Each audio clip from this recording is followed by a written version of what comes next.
Yo, what's up guys? Welcome to Stain J. New footage has finally been released of No Man's Sky. If you haven't seen it, go check it out on IGN first. It's 21 minutes of Sean Murray just playing this game and explaining each detail of what we're going to be doing when we're playing this game. Straight off the bat, he uses a feature that we haven't seen before. We've read about it. It's the binoculars. We can do a scan of the whole environment and see all the key points of interest. But in using the binoculars, you can highlight one key point of interest. You know the exact distance it is away, and then when you've made a marker on it, that will stay throughout the whole gameplay. It will constantly be there. It's kind of like a save marker. Any of the items that go behind your crosshair, you can see of the chemical makeup of what it's made up of, whether that be plutonium or carbon or silicon. So this is going to make it a lot easier for when we're trying to find those elements. We know straight away where to look and what things are made up of that. When approaching the giant monolith, we're given the communication display. A distant clamor of Korvax voices falls suddenly silent as you approach. You feel almost as if the echoes want something from you. The middle section displays the Korvax language that you don't really understand, and your three options are talk of your journey and the wonders that you've seen, ask for the knowledge of the Korvax echoes, or ask the Korvax echoes to increase your understanding. And Sean Murray says that with each monolith, you kind of need to know the secret of how to unlock it. And so for this one, he knows that you're supposed to sleep in front of it, and then it restores your energy. After waking up, it is now daytime, and there's different animals about, but Sean Murray quickly goes to destroy some of the plutonium crystals jutting out of the planet. This planet is one that we've seen before. It's one that the game testers recently got their hands on.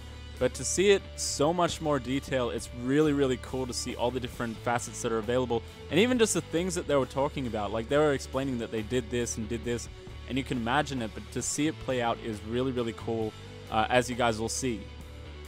And just seeing the multi-tool looking different from what we've seen before, it looks incredible. It's the different color hue to it. It's got that blue tinge. And the way that it fires, the animation looks much more detailed. And it's really good to see that.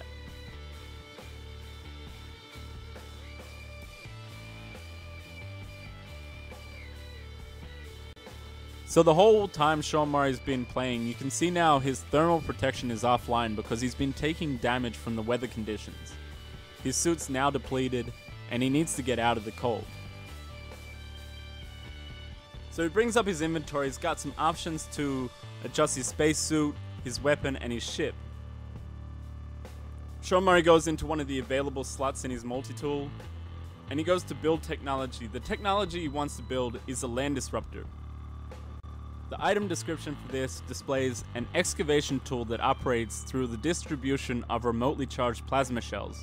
Careless use can result in disrupted alien ecosystems, sentinel attention, and damage to user.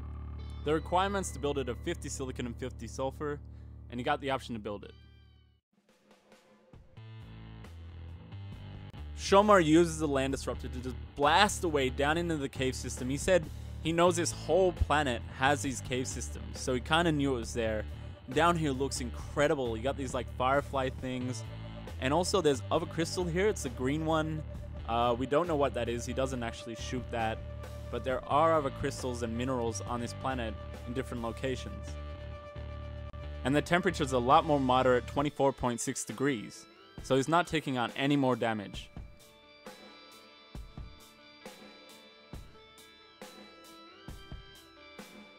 Sean Murray blasts his way out of the cave and uses his jetpack to escape.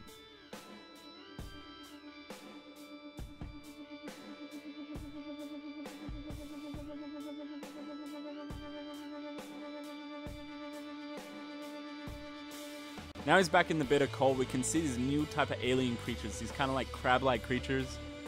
They look incredible, and in scanning one, he's now made that discovery. He's able to name it if he wants, but there is a profanity filter. I know it sucks, but there's got to be ways around that. On this hill, we see all the different types of flora that are available. One that contains silicon, and this yellow one right here, it actually tries to attack him, I think, to defend itself. That might be a poison or something that was released, but it kind of did some damage to him there. Now, an awesome part of the game, we're going to be able to see the interior of these procedurally generated buildings on this planet. These are Korvax buildings, and we're going to go inside. Walking in the building, we see in front of us an NPC. This is a Korvax scientist. But Shomari quickly goes up to the left and saves his game. It actually saves the coordinates. I think this is for respawn positions, like when he dies, he will be respawned here if he dies on this planet.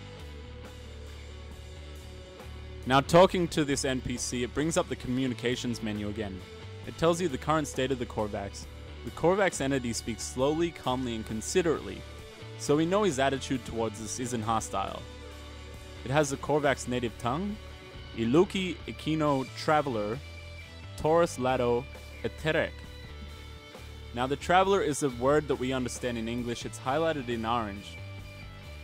You can kind of depict the start was a greeting, and at the end, he's asking us a question.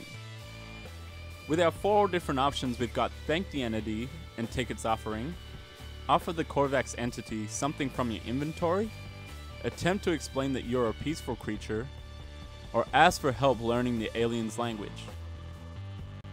So with the first option being thank the entity and take its offering, we know now that the sentence is kind of gesturing towards that. He's greeting us and then he's offering us something. Shomari quickly goes outside because he wants to show us other things that are available to us with these buildings.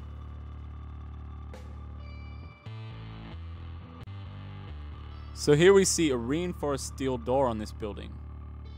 And this is protecting maybe some upgrades or maybe some materials inside.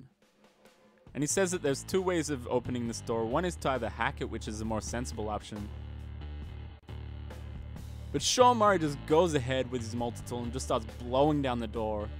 And we all know what's going to happen next. But just look at the multi-tool in action. Just those blasts, and now using the laser weapon to kind of cut down the door. And of course the sentinels are alerted to this. He's now on 2 stars.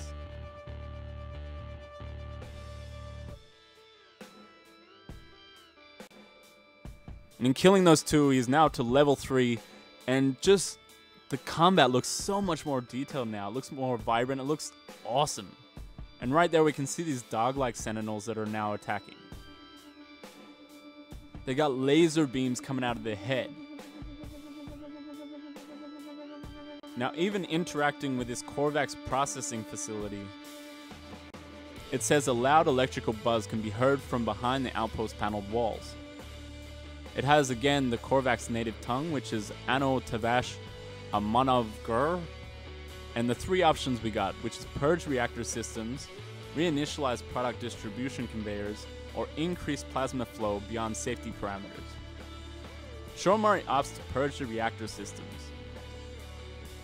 Once again, look at these dog sentinels. They look amazing. Shomari tries to fight them off, but the battle doesn't last long. Every time we die, we're given a sci-fi quote. This one is, "The gods do not protect fools. Fools are protected by more capable fools." So I'm going to leave this one here, guys. I'm going to make another video for part 2 of this. I hope you enjoyed it. Peace.